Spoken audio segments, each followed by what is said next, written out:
Hey, true believers. Chris Mack coming at you today with Batman and the Outsiders number 10.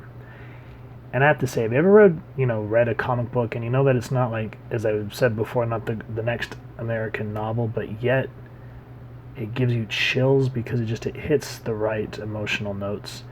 That's how I feel every time I read this new Outsiders series. I've thoroughly enjoyed it. Now, again, I know I had the last 9 uploaded. I will get those uploaded eventually. I know I have a lot of stuff to go through, but let's go ahead, as I've said, and move forward. And this was a great story, y'all. And then another reason that the Outsiders I'm impartial to is because Katana is one of my favorite underrated characters. Now, this whole series has revolved around a character named Sophia. She was her and her family were part of an experiment that kind of gave them powers. Both of her parents were murdered. And now she was on the run. She was taken by Ra's al Ghul. And then she was finally saved and brought back from the brink by the Outsiders and Batman. So that's kind of in a nutshell about Sophia. And of course, she is an enhanced superhuman. And as you can just see her, she has a lot of anger because she doesn't know who she is. And at this point, Batman's trying to help her, and he even tells her, I couldn't protect your parents, but I promised them I would protect you. This world doesn't know what you are. You don't have to wear a costume. You don't have to fight. I can make certain you have a life outside of this vengeance. So before we even get into it, let's talk about who made this awesome book. This is Bryan Hill, writer, Dexter Soy, artist, Veronica Gandini doing the colors, Clayton Cowles doing the letters. Here's everyone else associated with the book, and Batman was created by Bill Finger with Bob Kane. And he's trying to get Sophia to trust him. He goes, you have to make the choice for yourself on what you want to do. And she looks at him, she goes, can you make me like you? Like me? Never. I'm not that cruel. Now, with that said, that's just kind of, ooh, because, Batman is that intense. So, something very tragic happens with Jeff Pierce, Black Lightning's hometown. I don't want to give that away. We'll go back over as I go back into the books. But suffice it to say, he's gone missing. And this is Katana. This is Duke Thomas and Cassandra Cain, so Orphan, the Signal, and Katana, who's Tatsu. And so they're saying, we need to find Jeff. And I like how Duke kind of just goes, and I guess you're in charge now? And this is why I love Katanas, because she rarely gets angry. She goes, we're not an army. We have no ranks. I offer clarity, if you're willing to take it. And after everything that's happened with these two, especially Duke, I like how they just say, clarity sounds good right about now. So that was a really nice moment. And then, again, one thing that I like about Hill's writing with this Fallen Angels is there's a whole lot of symbolism.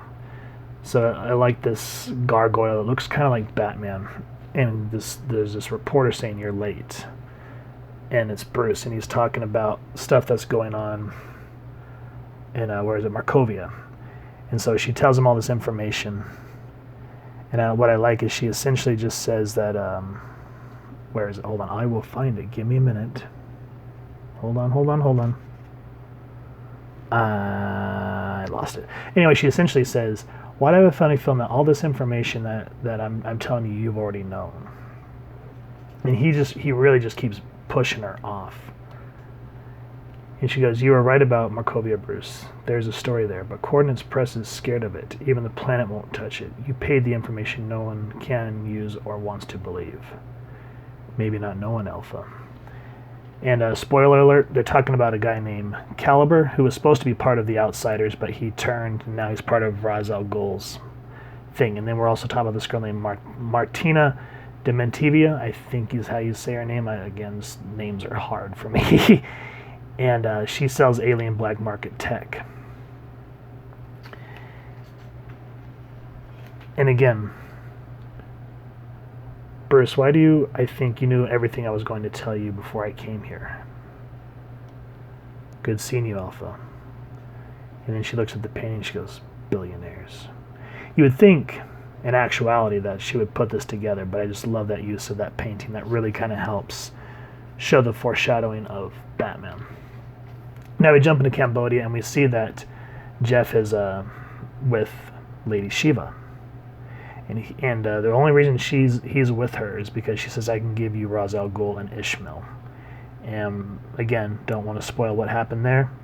And you'd think, so far we have not seen a lot of suits, we've not seen a lot of action. How could this be interesting? The dialogue grabs you. It's like a detective story wrapped in with kind of like a, what's the word I'm looking for? Not a caper, but it's sort of like a Mission Impossible story. It will kind of suffice it to say that.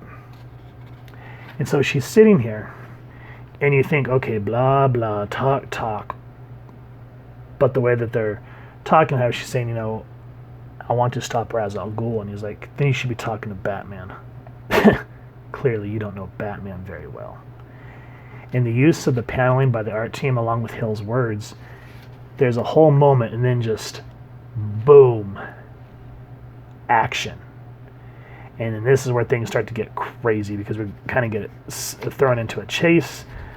You see Shiva just ripping it up, and it's so great.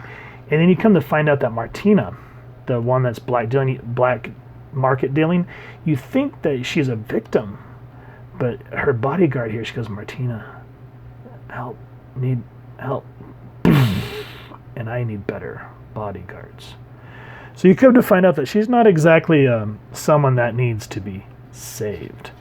So yeah, she's on the run. She's scared for her life, and there's good reason for it. And then what I like here is this one thing that I like about Hill is he always leaves you wanting more, especially here where we finally see Orphan, Katana, and the signal, and she goes, I hope you don't mind us improving the odds. The odds against what?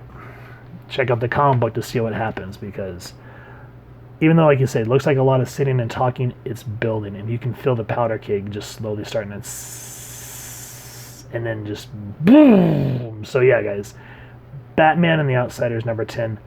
This comic book continues to impress. I have enjoyed every issue.